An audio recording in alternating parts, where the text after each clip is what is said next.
car brand stereotypes. Now, I can tell what kind of a person you are just by your car. BMW, Mercedes, Lamborghini, Bugatti, all these brands have a lot of stereotypes, but which ones are actually true? And that's what we're going to be figuring out today. Before we can start, I'm so close to getting monetized and I need you guys to push me over the edge just by liking and subscribing. Anyway, let's start off with BMW. Now, BMW drivers are typically young, you know, around like 17 years old to 25 years old. This means that they have a lot of energy and testosterone.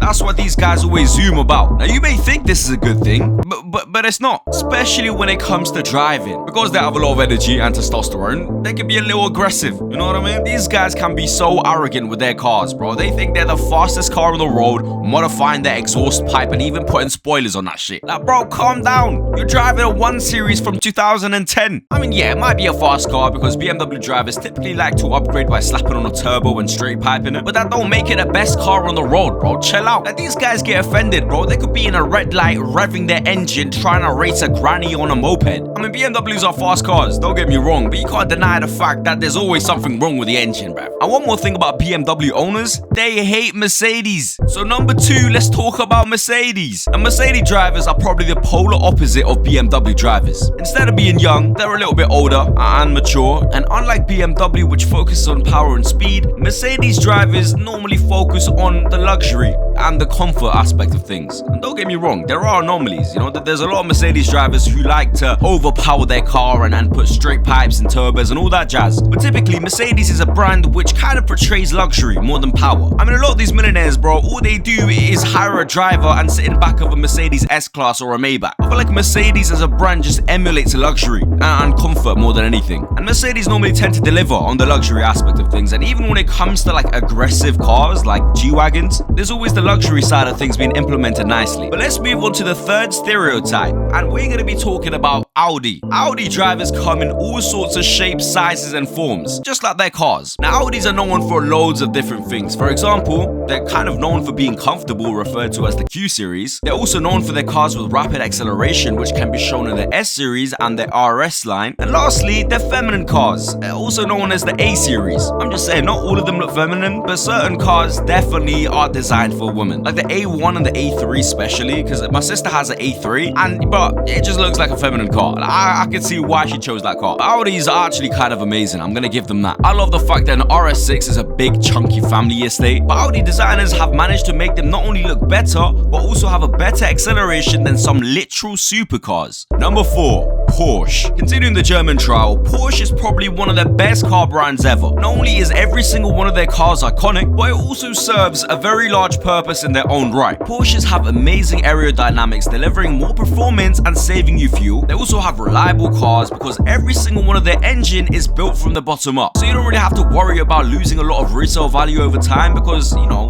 their engineering is amazing. And on top of all of that, their sportier cars like the GT series and the GT RS series are comfortable to the point where you could probably make it like your day-to-day car, which is amazing because they're built for the track. Number 5, Range Rover. Range Rovers are cozy off-roading family SUVs that are loved and nourished by everyone. Until it isn't, because you can't go down the road to Tesco's without your car turning off for some reason, bro. Bro, let me tell you, Range Rovers have the reputation for just being unreliable. Bro, you can literally turn on the engine and try to move an inch and your drive shaft just combusts and you need your 20th service in the last month. See, to own a Range Rover, you have to be rich. Not to buy the car, but just to maintain it, bro, because you probably have to service it every other week. And the worst thing about all of this is that Range Rover owners normally tend to cling on to their cars for a long time, acting like it's the best car in the world. I don't know why people flex their Range Rovers, bro. That car's gonna put you in debt. The arrogance is like the BMW drivers, bro. On God, bro, just get a new car. If I'm gonna be completely honest, bro, I'd rather get a used G-Wagon from like 2018 rather than a 2024 new Range Rover. Number 6,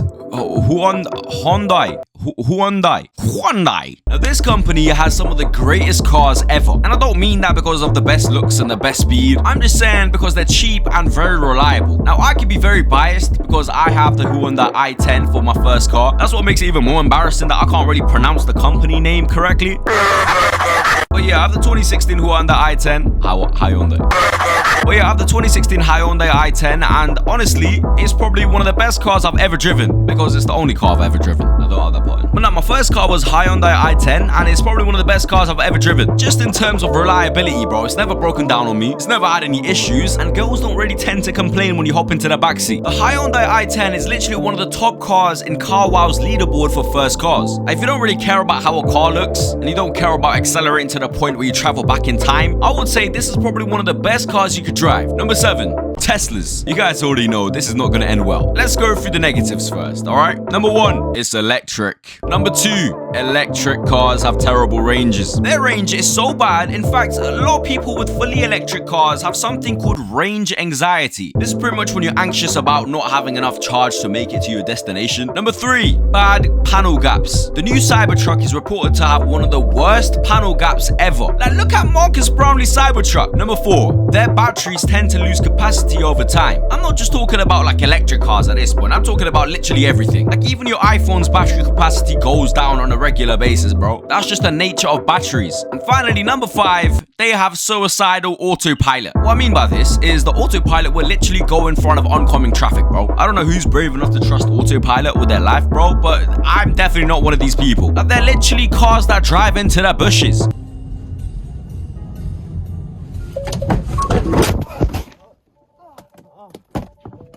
On the other hand though, I'm gonna say, driving an electric car can be quite relaxing. Imagine this, bro, you just left work from a 25-hour shift and you just want to gently arrive home. You don't care about the engine and the you just want to kick back, relax and cruise your way to home. And this is probably one of the only pro sides to electric cars, other than the whole environmental factor, which at this point, no, it's a scam, bro, because the power comes from fossil fuels to charge your car. Number 8, Rolls Royce. Now, people who drive Rolls Royce are definitely rich people, and I know for a fact that all you little bum motherfuckers watching this video definitely can't afford a Rolls Royce, and I'm one of you guys. And people who have this car are typically rich. You know, they don't really drive the car themselves, they probably hire someone to drive them around. And after all, Rolls Royce is probably a car that you want to get driven in anyway. I don't think it's designed for the rich people to drive it themselves, and clearly rich people shouldn't drive it themselves. I mean, did you see what Marcus Rashford did, bro? This guy crashed into an old lady with his Rolls Royce Mansory, and of course Matt Armstrong is rebuilding the car, bro. Number 9, Bentley.